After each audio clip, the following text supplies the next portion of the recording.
გამარჯვებთ მეგობრებო, მოკლედ ჩემს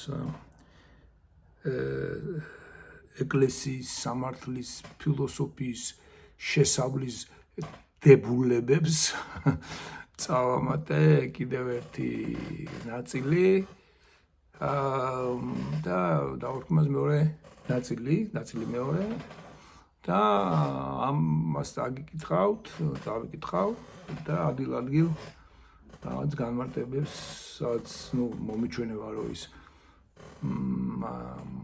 არ არის თლად კაფიო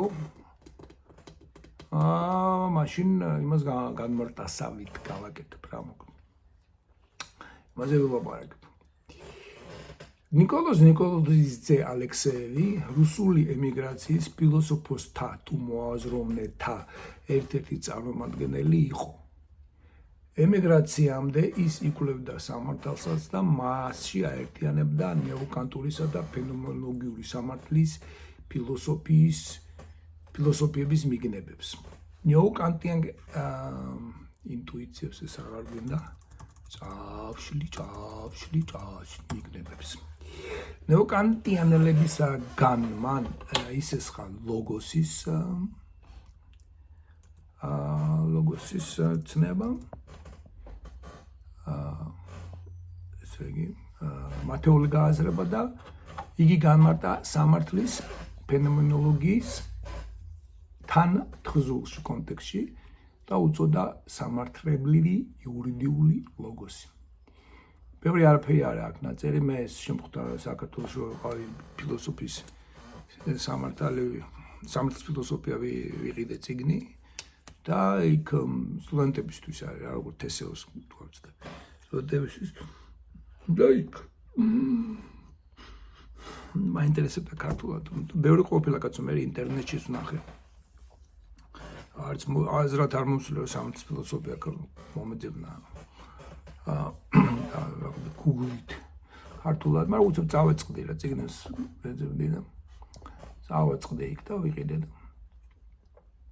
და იქ იყო რუსის მიერ დაწერილი ქართულად თარგმნილია და იქ იყო ეს რუსეთის სამართლის ფილოსოფიის თავი გამოტოვებულია ქართულ თარგმანში მაგრამ იქ რაღაც გარკვეული ავტორები რუსები მაინც არიან და იქ იყო აი ლოგოსის ტერმინი ეს იურიდიული ლოგოსი ამან დამაინტერესებდა ლოგოსი არის ცენტრალური თემა მაქსიმე აღსარებლის კონცეფტი მაქსიმე აღსარებლის თეოლოგიაში ერთ-ერთი ისეთი თვალსაჩინო კონცეფტია დიონისესთან და ნოსელთანაც და ამ შესახებ მიწერია მე რაღაცები და ბევრი მიწერია სხვათა შორის უკვე ზონაზე მეტადაც მიწერია ედიშერმაც რამდენიმე ხნის წინ საჯარო ლექცია გააკეთა ლოგოსზე და ძალიან კარგი იყო მაგაია ჩემ ჩანაწერებში ერთ-ერთი ვიდეო მაგაზია მოკლედ ეს ერთი მნიშვნელოვანი კონცეფტია მაგრამ როგორი კონცეფტია იცით რომ ესე იგი მისი მაქსიმეს ის არ აქვს ჩამოყალიბებული და დასტრუქტურირებული რა ამ ტერმინს უფრო იყენებს სხვა რაღაც თემებში იმ თემების განსამარტავად ესე იგი ეს commonplace იყო ეს ბანალურივით იყო ესე იგი ყველა მეტნაკლებად ინტელექტუალურ სფეროში ლოგოსის ცნება მეტნაკლებად მოარული იყო და იცოდნენ და რადგან ხალხმა იცოდა ვისაც მიმართავდა და უწერდა ამ წერილებს იცოდა ეს ლოგოსი აი ამ ლოგოსის ცნება და რაღაც გარკვეული წარმოდგენა ჰქონდა მათ იყენებდა იმისათვის რომ მე რაღაც სხვა თემები აეხსნა მაგრამ თვითონ ლოგოსი აუხსნელი რჩება რა ანუ იქ რაღაც მე იმის რეკონსტრუქცია შეიძლება მოხდეს მაგრამ ნამდვილად მე ვიცი ძალკე ნაშრომი ამაზე არავის არ დაუწერია მე რა ჩემელო მეტნაკლებად მოვაგროვე და ერთ თავში ძალიან ბევრი დავწერე ამ ლოგოსზე მაგრამ ყოველთვის ლოგოსი რჩება ისეთ ცნებად რომლის საშუალებითაც სხვა რაღაცას განმარტა მაგრამ თვითონ განმარტებელი რჩება ის როგორც ღმერთია რა ღმერთით რაღაცებს განმარტა მაგრამ თვითონ ღმერთი მოუწოდებელი რჩება ახოთ ესეთი ცნება და აქედან გამომდინარე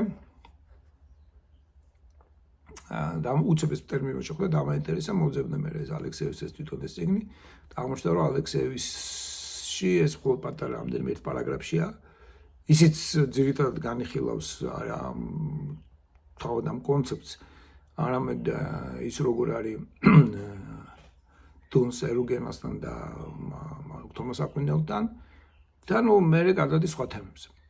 დიდად მაინც არ განიხილავს ამ თემას და აღარ მივზდიე მეც რა ბოლომდე კი ნუ წავიკითხე მაგრამ აქ აღარ მოვიტანე. უბრალოდ ეს ტერმინი თვითონ ეს ცნება მიქცა ჩემ ყურადღება და დავინახე რომ სამართლე თუ ამ კაცის ბოლომდე ექნებოდა გააზრებული ან როგორც აქ მაგის გააზრებული აი როგორ შეიძლება ის მიუსადაგოთ უკვე ლოგოსის უკვე მართლმადიდებლ გაგებას იმიტომ რომ ლოგოსის არის ცენტრალურ როლს თამაშობს მართლმადიდებლ თეოლოგიაში და ყველაზე მეტად ფილოსოფოსი წინა მამა არის ითვლება ნოსელი და ფილიპონოსების და ისინიც არიან, მაგრამ ნოსელი და მაქსიმე აღსარებელი და მაქსიმალურად დღეს თუ ჩვენ მართლმადიდებლებს გვინდა რომ რაღაც სამართლის მართლმადიდებლური ფილოსოფია რაღაცნაირად მეტნაკლებად მოვიაზროთ, მოვხაზოთ ჩვენ თავში რაღაც ფორმა მისცეთ, რაღაც საფუძვლები და პრინციპები დავდოთ მისი შემდგომი განვითარებისათვის, მაშინ აი ეს ლოგოსის ნება ხელსაჩინოდ მომეჩვენა ამ ვითარებაში და იმიტომ ესე იგი ვიფიქრე რომ მოდი აი ამ ლოგოსის ნებაზე თვითონ კი დაუკვირდებინოთ და ნუ ესე არის. საინტერესოა ალექსეევისეულად გაგებული ტერმინ ლოგოსის მაქსიმე აღსარებლის იმავე ტერმინის ჭრილში დანახვა. ეს ფაქტობრივად ძალდა ტანება იქნება მოცემულ ცნებაზე, რადგან თავად ალექსეევი მას ათავსებს ბუნებრივი სამართლის ფარგლებში და მისი გამარტებისას მიმართავს დასავლურ ფილოსოფიურ ტრადიციას და განიხილავს სტოელების, რომაელი იურისტების, დუნ სკოტის, თომა აკვინელისა და ლაიბნიცის ხაზზე, თუმცა მას უწოდებს საღვთო ნებას, ღმერთის ნებას. ეხლა ხო აქ ბევრი ინფორმაცია მოკლედ ჩადებული, აქ თვითონ კი ალექსეევი თავიდან ბუნებრივ სამართალს შეათავსებს მას. მაგრამ შემდეგ უკვე ამ თავის ბოლოს ის ამბობს რომ ეს ბუნებრივ სამართალს ფარგლებს ცდება. ბუნებრივი სამართალი არის ძალიან მარტივი რაღაცაა. ეს არის რომ ადამიანს იმთავითო თანდაყოლილად აქვს მორალური თვისებები ან მორალური იდეები ჩათესილია ჩვენში, ესე იგი ეს სტოელურია, ესეც ამას ზირთად მისდევს თომა აკვინელი, რომ რაღაცა ეთიკური, ზნეობრივი მორალური მაქსიმები ჩვენ იმთავითო გვაქვს თანაყოლილი. ეს არის ზოგადად ფილოსოფიური პრობლემებია ეს. ესე იგი, მაგალითად ის პრობლემა არის ზოგადად ესეთი, რომ მაგალითად სამყარო როგორც არის, ისე ვხედავთ ჩვენ მას, თუ ჩვენ უბრალოდ ამ სამყაროდან რაღაც მოცემულ ინფორმაციას ჩვენებურად გარდაქმნით და ისეთ ვხედავთ. რეალურად სამყაროს კი არ ვხედავთ, არამედ გარედან მოსულ რაღაც ინფორმაციას მე ჩვენ მას გარდაქმნით და ვხედავთ იმას და გონია რომ რეალურად სამყაროს ხედავთ, მასე სამყაროს კი ვერ ვხედავთ, არამედ ჩვენ მე წარმოქმნილ სურათს უჭრით. ეს ორი მაგრამ არისტოტელესთან უკვე ჩდება ეს არა სამყარო და ადამიანი ერთად არიან ამოზრდილები და რაც სამყაროში ხდება ადამიანის ისია მოწყობილი რომ მას აღიქვავს ადეკვატურად. ოღონდ უბრალოდ მან უნდა ეს მიღებული ინფორმაცია უნდა კარგად დაამუშავოს. ესე იგი თავის უნარებს უნდა მოუყაროს.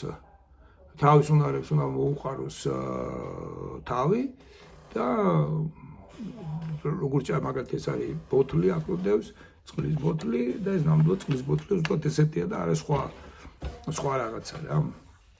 ეს უბრალოდ კარგად დაღვიქვათ. ჩვენ უბრალოდ თვითონ ჩვენ უნდა მოვიწესრიგოთ ეს მოვიწესრიგეთ და მაშინ სამყაროც ჩვენთან ჰარმონიაში შემოვა და უბრალოდ ისეთი იქნება, როგორც ჩვენ ამას წარმოვიდგენთ.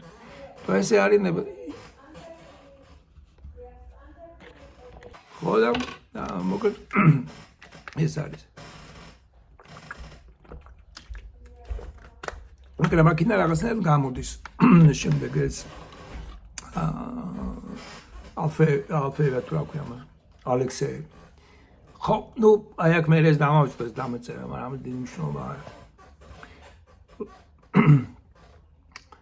კაი, ალექსეევი აღნიშნავს, რომ თომა აკვინელის სამართლებრივ განაზრებებში ლოგოსის ცნების ცენტრალური განაზრებაში ლუკის ცნებას ცენტრალური როლი ეპყრა. თუმცა საბოლოოდ თავის ჭეშმარიტი საგანი მხოლოდ კანტის შემდეგ ჰპოვა. ესე იგი ლოგოს მაგრამ. ცხადია ალექსეევი უპირატესად ნეოკანტიანურ ინტერპრეტაციას გულისხმობდა. რაც შეეხება ნეოკანტიანურს, მას ანგია ბოჭორიშვილი ამგვარად ახასიათებს. ისე რა რაღაც ქართული წყაროები და მომწონს ხოლმე რა თვითონ ქართველების დამოწმება. თორე ახლა ნეოკანტიანებზე რამდენი წიგნია რამს ნახავ. წიგნებში იქნება, ინტერნეტში იქნება თუ ახლა მიწვდომა ყველაფერზე არის ხო? კანტ ბოლო ამაზონიდან იყიდი ან რაღაც რაც შეეხება ნეოკანტიანურს, მას ანგია ბოჭორიშვილი ამგვარად ახასიათებს ეს ხო? ხო და ქართველი მომყავს ანგია კანტმა ესე იგი ბოჭორიშვილი წეს კანტმა ნეოკანტიანელი კოჰენის აზრი ნეოკანტიანელი კოჰენი თვლება ერთ-ერთ მთავარ ნეოკანტიანელს. ხო, რატომ მოვარჩიეს ბოჭორიშვილის აქ სტატიაში ეს ბოჭორიშვილი მეთქეს ნეოკანტიანელებს. მოგეთ მამარდაშვილი ბოლო გამოსვლა ერთ-ერთი რა იყო მისი ბოლო საჯარო ლექცია რა ქვია ვენა საუკუნის დასაწყისში. ვენის სკოლაზე ალაპარაკი. ეს არის ნეოკანტიანულ სკოლაზე. ნუ იქ ვინგენშტაინების და ისინიც არის, მაგრამ ეს ნეოკანტიანულ სკოლაზე არის ამბობს, რომ აი იქ ეს იყო პირველი მსოფლიო ომის წინ.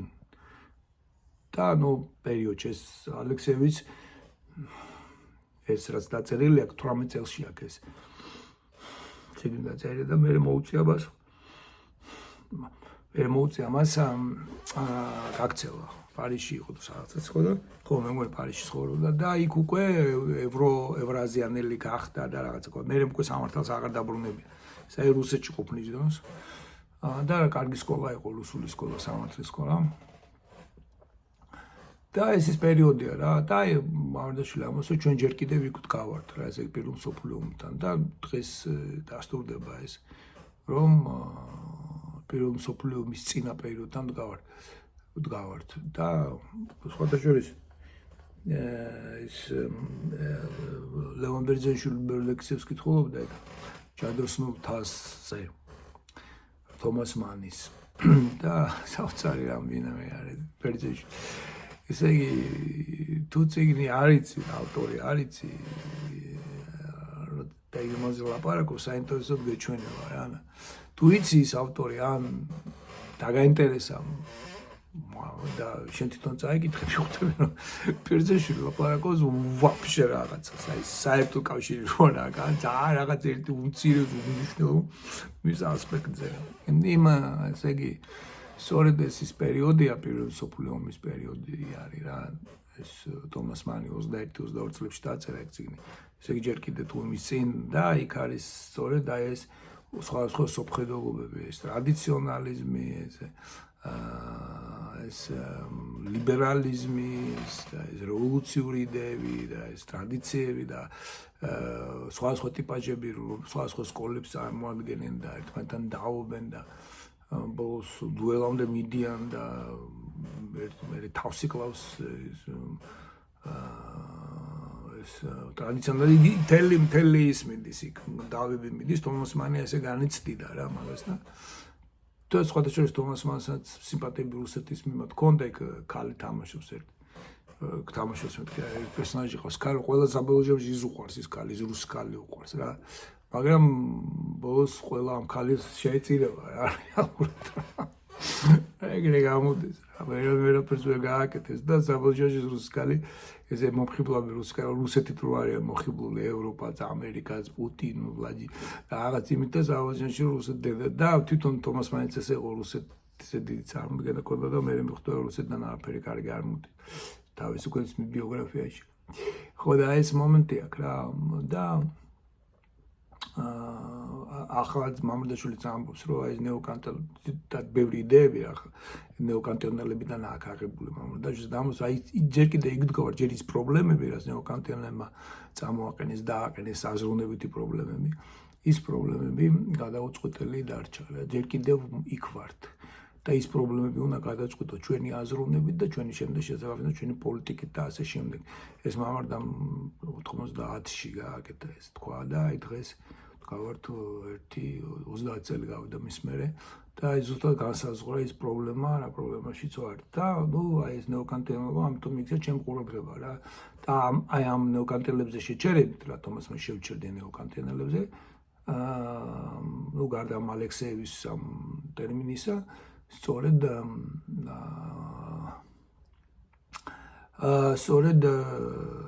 აი მამარდაშვილთან რაღაცა თანხმოვანების ამბავია და ამავე დროს ეს ბოჭორიჩვილს, ანგა ბოჭორიჩვილს უჭერია კანტის ესთეტიკაზე მთელი წიგნი და იქ შემდეგ თავია კანტის ესთეტიკის რეცეფცია, თავი მაგაზია, ნეოკანტიანელები 60-იან წლებში ჩვენ ყავდა ფილოსოფოსები, რომლებიც რაღაცას ამის შესახებ წერდნენ და ჩვენ ამის წიგნი გვაქვს.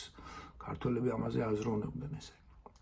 კანტმა ნეოკანტიანელი კოხენის აზრით აღმოაჩინა ჭეშმარიტება წმინდა ცოდნის შესახებ. მაგრამ თვითონ მისთვის ეს აღმოჩენა სავსე ნათელი არ იყო. შინაარსი ამ ჭეშმარიტებისა ისაა, რომ ცდა არის საკუთარი საგნის წარმოქმნა და არა სამზარეული საგნის აღქმა, არა პერცეფცია, არამედ ტრანსცენდენტალური აპერცეფცია. ეს რას ნიშნავს? ესე იგი საგანს ჩვენ რო ვიღებთ, ჩვენ გონებაში მას რაღაცნაირად ვხედავთ, ვაწარმოებთ. ეს არის აპერცეფცია ქვია. პერცეფცია არის, როდესაც გრძნობით იღებ რა, და აღქმაში ატარებ. რაღაცა შეიგრძენი, ხუთი გრძნობა მოვიდა, მე აღქმაში უკვე ძველი რაღაცა კონცეფტები დაემატება, რაღაცეები, ინტუიციური გრძნობა წარმოიშობა და აქედან მე აი ამ ინტუიციურიდან უნდა დახვიდე ცნებაზე. თორსა დახვალ ცნებაზე ისე ხედა მაგალითად ჭიქა და ჭიქის ცნება. მაგრამ ჭიქის ცნება ხო ძალიან გვიან შემო, მაგრამ ჩანგლის ცნება. ჩანგლის, რო ხელით აჭამა და ჩანგლის ჩამ. ეს ხო გვიან შემოდის, საწოლის ცნება, სკამის ცნება, ბორბლის ცნება არის ხო მაგალითად. ცნობილი ერთ-ერთი ყველაზე დიდი აღმოჩენა ცეცხლის მერე. ყველაზე დიდი აღმოჩენაც კაცობრიობაზე არის ორი აღმოჩენა, ცეცხლი და ბორბალი. და ბორბალი არ ქონდათ კულტურებს, მაგალითად ინდიელების კულტურას ბორბალი ვერ აღმოაჩენს. მიუხედავად იმისა, უზარმაზარ რაღაცებს აშენებდნენ და ვარსკვლავებს ითვლიდნენ, ბორბალი არ ითხოვდა. ვერ გააკეთეს ბორბალი. ეს ძალიან დიდი აღმოჩენა და დღესაც ბორბლის გარეშე ფსურ ვაკეთებთ, ხო? ყველაფერი ბორბალზეა. გაკეთებ, ხო, მანქანების გარდა კი თვითმფრინავიც კი ბორბლით უნდა დააჯდეს, ავიდეს და დააჯდეს და თუ ეს რაკეტაც რო გააკეთო ბორბლებით უნდა მიაგორო იქამდე და ასე შემდეგ. ასე რომ ყველა ხო და მას ქვია პერცეფცია არის შეგრძნება, საგანს კი არის შევიგრძნოთ ჩვენ, არამედ ტრანსცენდენტალური არის უკვე ჩვენ თავში, ჩვენ ვართ რა მოკლედ ეს ტრანსცენდენტალური სფერო რა. ტრანსცენდენტური კი ტრანსცენდენტალური რაღაცნაირ ცნებებიდან ვქნით რაღაცა. და აი ეს არის აპერცეფცია, პერცეფცია არის პერცეფცია, ესე იგი შეგრძნებიდან, როდესაც ჩვენ ვიაზროვნებთ იმაზე და რაღაცას იმ შეგრძნებიდან აზრს გამოვიტანთ.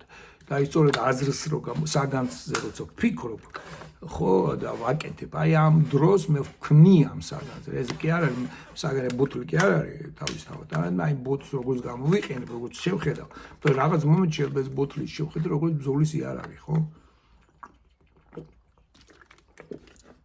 ან რა ვიცი მე რაღაცა. სხვა რაღაც თავშესაქმელი. კოჰენთა ცნება, შეგრძნება სააზროვნე პრობლემის მნიშვნელობას იძენს. ეს პერცეფცია, ხოლო პრობლემა აზროვნების მომენტია. და გარედან მოსვლად რეალობის პროდუქტად არ იაზრებს. ეგ თვითონ კოჰენთან ეს პერცეფცია, შეგრძნება, აპერცეფცია იქნება თუ რაც იქნება, ეს უკვე ეს რაღაცას რო შეიგრძნო, ეს უკვე შენ იმას უკვე ამუშავებ რა. ასე მთლიან ჩართულად სამყაროს ვაწარმოებთ ჩვენ. შეგრძნებაზე ხო და ამიტომ ეს ბუნებრივი სამართალი აქ აღარ გამოდის. ბუნებრივი სამართალი რა არის? მე რაღაცა მაქვს ისეთი ადეკვატური რაღაც მონაცემი, რომ აი გარედან მოსული ინფორმაცია და ეს თანხმდებიან ერთმანეთს და მე ზუსტად რაც გარედან მოვიდა რაღაცა ინფორმაცია, როგორ უნდა მოვიქცე, აი ესე უნდა ვაფასებ სწორად. და ეს აქციული კარგია, ეს აქციული ცუდი, იმიტომ გარე სამყაროსა და ჩემს შინ სამყაროს შორის არის რელაცია, ადეკვატურობა არის. harmonizirებული არა და ჩართული ვართ ჩვენ იმგვარად რომ უბრალოდ ჩვენ ხედავთ რაღაც საგნებს ისინი როგორც ისინი არიან თუ ჩვენ ამ საგნებს ვერ ხედავთ როგორც ისინი არიან ეს იმიტომ რომ ჩვენ თავს არ უყრით ჩვენ აზროვნებას კარგად და ამიტომ რომ ღმერთი ჩვენში დებს რაღაცა ბუნებრივ ცნება მარქსიზმთან წესია ბუნებრივ რაღაცა თვისებებს და ამ თვისებების საშუალებით ჩვენ შეგვიძლია გავარჩიოთ ცუდი და კარგი აი ერთი მომენტია დაბლა მარქსიზმთან გადავალი კარი იქ აღარ დავწერე რა მაგრამ იქ არის ესეთი რაღაცა რომ აი თუ ამას არ გააკეთებ ეშმაკი გეუფლება ესე იგი როგორ პონჩია იცი ამას თუ არ გააკეთებ არ იქნება ან ცუდია კი კაი კი არა ეშმაკი გეუფლება რატო ესე იგი შენში ის ბუნებრივი თვისებები და მიდრეკილებები და ცოდნები და უნარები არის იმას კი ვერ მოგისპობს ეშმაკი ეშმაკმა შეიძლება დაეპატრონოს მათ და ცუდად წარმართოს ის თორე იმას კი ვერ მოგისპოს შენ ისე ხარ ღმერთის მიერ შექმნილი იმ ეშმაკ შეგვიძლია უბრალოდ ის აბურდაბურდოს და მაგრამ აი მაგალითად თვალები თუ გაქვს თვალები აგიხბიოს რა მაგრამ თვალებს კი ვერ ამოგჩქნის თვალები დაგრჩება წვანის და წითელის გარჩევა შეგეძლება ეს უბრალოდ თვალებს აგიხვავს ან აგიხვევს ან აჭკებს გაგიკეთებს სათვალეს გაიკეთებს და შეუბრალოდ ფერებს ვეღარ დაინახავ ესეთი მომენტი აქვს მაქსიმეს რა ეგ დაბლა პასაჟში მაქვს იქამდე მივალა ალბათობის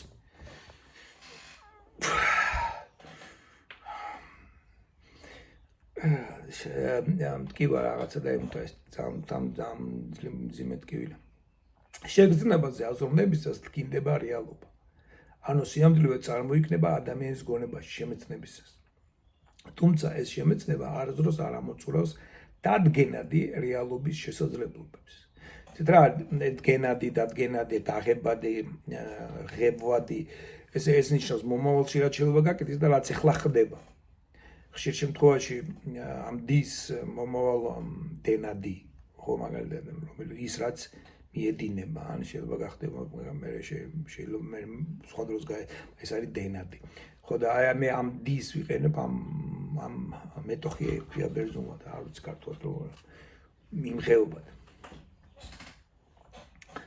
ესე რომელიც ეხლაც ნიშნავს ეხლაც მიმდინარე დენს დინარებს ხო და დენადია ეხლაც და მომავალშიც ეს პოტენცია აქვს ამდენ ადამიანებმა შემეცნება არის არამოწუროს დადგენადი რეალობის შესაძლებლობებს რეალობა როგორც ასეთი მუდმივად მიახლება მაგრამ ვერასდროს მიიღწევა აქ საკითხი არ დგას იმაზე რამდენად ნამდვილია რეალობა თავისთავად თუ თავისთავში ან არსებობს თუ არა ნამდვილყოფი სინამდვილე თქვა საღვთო სიტყვა ღმერთ სიტყვა ზეღვთისა მისი ნებელობ ლოგოსებით არამედ პრობლემა არის შეგრძნებული თუ აღქმული რეალობის აზროვნებითი მიწყივი დადგენა ანუ მუდამ გადადგენა და ახლებურად გაგება ეხლა მე არ სიტყვას ესე თამაშობ და მე მეუნებიან ისე რა ქვია გაუგებრად წეროდა ის პრინციპში 100% მართლები არიან ეხლა ვიღაცა უნდა იყოს კურტანეძე ლოგი კახაბერ კურტანეძე ლოგი რომ გაიგოს მე რატო ვიყენებ ამ სიტყვებს ასეთ მაგრამ ეს სხვაგან მაგას გააზრებ მოგეთ ეს დადგენა არის მეტავოლიერი შესწავლე სულით და შეიძლება რო არის ზიარებაში ერთ ტექსტში ზაუბრად მიწერია ამის შესახებ მეტავალო არის გადასროლას ნიშნავს ვალვოლი არის ის არის რა გადაგდება ან გადადებას ნიშნავს რა ესე ერთი რეალობისგან მეორე რეალობაში მისი გადასროლა ეგ შესწავლე ნიშნავს ბერძნულში არ მეტავოლი პრელაჟი რუსულად პრელაჟიც რა დადე პრელაჟიც ხო change არის ინგლისურად მაგრამ ეს change კი არა ბერძნულში მეტავოლი ხო გადადებას ნიშნავს ანუ მეტავალე არის ხო და ვალო არის დასრულებასაც ნიშნავს რაღაცის დადებასაც ნიშნავს და ეხლა მე ხო და მაგრამ გადადგენ უკვე ჩემ ჭკუაში ეს არის რომ ამაზე უქარისტიულ ფონზე ლიტურგიულ ამაზე მე ვილაპარაკებ მაგრამ ნუ რატო არის სამყარო ლიტურგია და ეგეთი რაღაცე უბრალოდ ეს მონახაზია ეს მე ყველაფერს ვერ დავწერთ ტექსტში ხა უკვე 30 გვერდია თუ რაღაცა ეხლა წარმოვიდგინეთ აი ეს დეტალები რაც გითხარით ის ბუნებრივი სამართალი იქ მამარდაშვილის ასოციაცია ეს რომ წამოვიღო წარმოგიდგენ მე რამხელა ტექსტი გახდება? მაგრამ ახლა მეორე მომენტი ის არის რომ თუ ეგენი არ გავაკეთე და უბრალოდ სიტყვებში დავწნეხე რაღაც კოდირებულად გავაკეთე გაჩი მაშინ ტექსტი გაუგებარი რჩება და ამ იმაში ვარ რა დილემაში ვარ სულ ესე იგი თუ გავშალე ტექსტი და მისი ყველა ასაც მე ვფიქრობ ის ყველა ნიუანსი მეტნაკლებად ავღწერე ისე რომ მკითხველმა ეს გაიგოს ტექსტი გახდება წიგნი გახდება ეხლა უკვე ეხლაც მიწერია ეხლა მე ეს უკვე გახდება წიგნი რა და მე ხო იცი იმას კიდე დამოწმება ჭირდება ამიტომ უნდა მოვიყვანო იქნა ციტატა უნდა მოვიყვანო ლიტერატურა უნდა და გაივსება რა გაივსება და ბოლო არ ექნება ნუ კი ექნება 300 გვერდზე რო ავალ მე რაღაც მე ვინ წაიკითხავს იმ 300 გვერდიან ტექსტს ხო და თუ მოკლედ დავწერე ნუ მე ესე გამოდის და არ ესე რა რაღაც არის ხო პრინციპში მე არაფერს არ ვკარგავ ამითი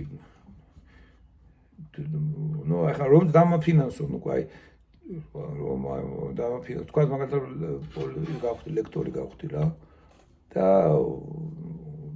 მაგალითად ამ ლექციებზე ვამბობ მე სახელმწიფოზე რა აი ზამ დიდი ხელფას უნდა გაიგე მაინც და ხო ოჯახი უნდა შევინახო ხო საკუთარი თავი შევინახო მე სამწყობლებში დაზღვევის ფულით ვია რომ ასე თქვენ გადამიხდით და მე გადამიხდით ნუ უბრალოდ ეხა ეს აღარ გამოდის ოკეი ხო რატო არ ეხა დადგენა ესე იგი აზრმა მიწყივი დადგენა გენაზე და დადებერ ადგილზე იქ მე კიდე მაგაზე ვილაპარაკებ რას ნიშნავს დადება არ დადება და რა ესე მეტაბოლი გადადგენა ფაქტობრივად ეს მეტაბოლი შეცვლა ესე იგი ვქორს რომ გადადგენაზე აქ ლაპარაკი დაახლებურად გაგება გებაც არის საწოლი დააგე ხო გაგება რას ნიშნავს გაგება ხო გაგება რომ გაგეგება დაგეგება აი საწოლივით განმარტავ ზოგადში არის განმარტავ მარტივია ხო მარტივი ნიშნავს სწორს ზოგადად როგორც მარტი გაგება რომ აი არის რომ აი ამას აღა დაჭმუჭმუ ქაღალდს რომ მოგცენ და შეგიძლია ბევრი რაღაცები რომ წერია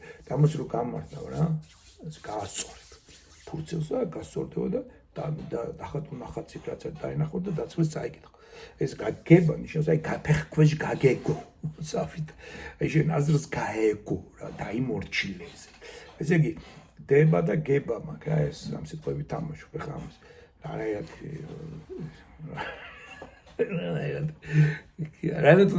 მოვთხოვ ეხლა მე ვიმეს ეს რომ ეს ჩემ ამირონ გულში მღერი ვარ რაღაცა იმან ეს გაიგო მართალიები ხართ რომ იც მეუბნები და ძნელად წერე ბევრს ლაპარაკობ აბსოლუტურად მართლებს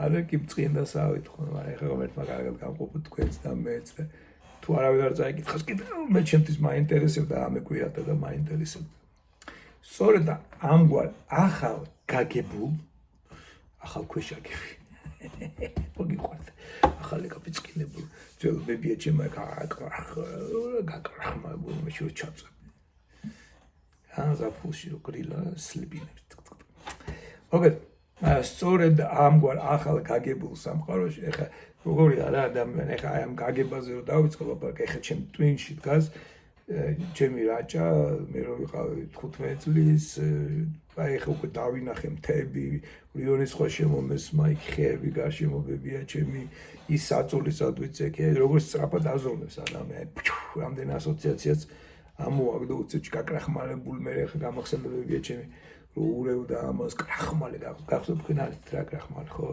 აღარ არის ის რო გარეცხავდნენ თეთროს მე რა კრახმალებდნენ ეს კრახმალი არის იმისი რა კარტოფილის ქვილია რა და ის მე ხდება სლიპინა რა და სხვადასხვა სლიპინა ხდება და ჭუჭხსაც ესე ადულად აღარ იკრებს ყოველ ხშირად გასარეცხი არ ხდება და ის გაკრახმებული რომ არის რაღაცა თავისებური სუნი ხო აქვს და მაშინ ჩავწვე და შესრიალდები ზაფხულში რა ბებია ჩემთან ის იყო რა ქვია ფრიკი იყო მაგამ ბავში სისუფთავი უყვარდა ძალიან რა და პედანტი ის იყო მაგამ ბავში და სულ აუცილებლად უნდა ყოფილიყო სუფთა და გაბიწყინებული და ჩემს ეგეთი იყო სხვადასხვა სწორედ ამგვარ ახალ გაგებულ სამყაროში უწევს ადამიანს ცხოვრება ადამიანს მუდამ დადგენა განახლებად ცინცხალ სამყაროში თუნდაც სამყარო ძველთა დღეთას მიერ ნებებულ უწინარეს საუკუნეთა განსაზღვრულ განწესებულად დაიჯერებოდეს ან ასე და ასე აღიქმებოდეს. ესე იგი დღის ძველთა დღეთა ხო იცით რაც არის, ეს არის იესო ქრისტე სანამ განკაცდებოდა მანამ, სანამ განკაცდებოდა იესო ქრისტე არ იყო, მანამ და იყო ლოგოსი, ხო, მაგრამ აი იესოს ხატავი წერებით, ხო? ეს არის ძველთა დღეთა, აი, რომელიც ისაიას თუ ეზეკიელს გამოეცხადა და სადაც უკვე სამყარო იყო წინასწარ დასახული, რომ აი ამ ძველთა დღეთა ის ტანი ახდებოდა, ლოგოსი ახდებოდა. და იქ უკვე ლოგოსები შეადგენენ ღმერთის სიტყვის ტანს. Materialul tani ras, că am uzăm textele magazine. Ხო და აქ მე ციტატა ყვა ჯორშილდან ის შეგრძნება თუ როგორც პრობლემა მართალია გაურკვეველია, მაგრამ ეს დროებითი მდგომარეობა რაღაცას შეიგრძნო, ხო ჯერ ხო არიცი. ესე გუშკაცო ხელი მოკიდე ამას და რაღაცას დავიწვი. და დავიწვი და იქ რომ ეწოდა ის კი ვერ შევიგზენი, სუნი ვიგზენი დამწვრის და მივხვდი რომ ხელი მეწვებოდა. ხო, ესე იგი ჯერ რაღაცა მოდის ინფორმაცია შეიტვინე იმ წუჩკი ვერ იმაშვება რა ქვია. გებულობს რა არის, ჯერ უნდა ჩაირთოს რა. ესე იგი ის შეგრძნება როგორც პრობლემა მართალია გაურკვეველია, მაგრამ ეს დროებითი მდგომარეობაა. მე ვიგზენი და ხელო დამწვა საშინლად დამტკიცდა, მაგრამ სამსუნმა წყვილამდე არ მოხდე ხელში ვერ გავიგე. ის შეგრძნება როგორც პრობლემა მართალია გაურკვეველია, მაგრამ ეს დროებითი მდგომარეობაა. აზროვნება მას არკვევს, კითხვაზე პასუხს იძლევა. საგანი თავისთავად სრული გარკვეულობის სახელია. ეხლა საგანი თავისთავად არის საგანი თავისთავში კანტისეული ცნება, რომ ჩვენ საგანს თავისთავში ვერ შევიცნობთ, ჩვენ მხოლოდ მისი დახასიათება შეგვიძლია გარედან, მაგრამ შიგნით ის ნამდვილად რაც არის, იმას ჩვენ ვერ აზრობს, აი ქვა დევს, მე ამ ქვა დავუქვა, მაგრამ სინამდვილეში ეს ქვა რა არის თავისთავად, ჩვენ ამას ვერ გავიგებთ. იმიტომ რომ ჩვენ ყოველთვის ჩვენი პროგრამის მიხედვით ვშიფრავთ მას. საგანი თავისთავად სრული გარკვეულობის სახელია. ესე იგი, მაგრამ საქმე რაშია, რომ ეხლა ეს რას ამბობს ნეოკანტიანელი ამბობს, რომ ის თავისთავად საერთოდ მამარდაშვილიც იმეორებს. თავისთავად კი არ არის და რაღაცა მისტერია კი არ არის. უბრალოდ საგანი თავისთავად არის, აი ჩვენ რომ ბოლომდე მას შეგვეძლოს რომ გავარკვევთ, აი ბოლომდე მივიდეთ. ბოლომდე გავარკვევთ, ესე იგი ბოლომდე გავშიფროთ ჩვენი თავი, აი ეს არის საგანი. ჩვენ ბოლომდე არაფერს არ ვშიფროთ. ჩვენ ჯერ კიდევ გაშიფრვად სამყაროში ვცხოვრობთ, ჩვენ სამყაროს ვაშენებთ, იმ სამყაროში ვცხოვრობთ და ამ კარგების პროცესში სამყარო კიდე სხვა ხდება და მუდამ ცვალებადობა. აი ეს რო უყურს ეს პეპექტასის ისწნება და ახლოთ მაგაზია ხაბარი. საგანი თავისთავად სრული გარკვეულობის სახელია. ამიტომ ის შეუცნობადი რეალობა კი არ არის, როგორც ეს მონდა თითქოს კანტს. აი თითქოს კარგად ჩაწერა. და მამრდაშვილი ამბობს, რომ კანტს ეგრე არასდროს არ ესმოდა. ამიტომ ის შეუცნობადი, მაგრამ მიაწერენ კანტს ამას. ამიტომ, მაგრამ აი ბოჭორიშვილი ამბობს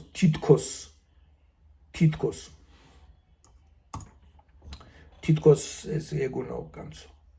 სინამდვილეში კანტს ეგრე არ ეგუნა. აღარ მიაწერენ.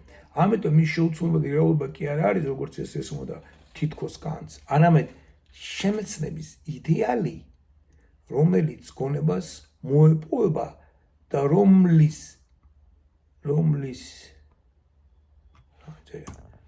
მიხედვითაც იგი წარმართავს შემეცნებას. როგორც შემეცნე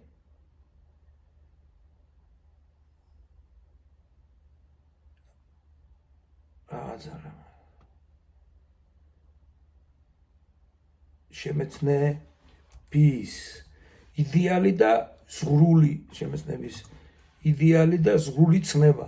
საგანი თავისთავად როგორც შემეცნების იდეალი და ზღვრული ცნება, საგანი თავისთავად არასდროს ცდაში მოცემული არ იქნება, მაგრამ უსასრულობაში მიმავალი შემეცნება მას უახლოვდება, თუმცა ასიმპტოტურად. ესე იგი, აი ეს შენ აპოპატიკა. ამას მე ლოსები იყენებს. აპოპატიკა ჩვენ მართლმადიდებლო აპოპატიკურია და რო ვიცახეთ ხოლმე ჩვენ და მაგრები ვარ და ნეოკანტიანელებს აგვიტო საადიკვა და მე ოკეი გაი ხო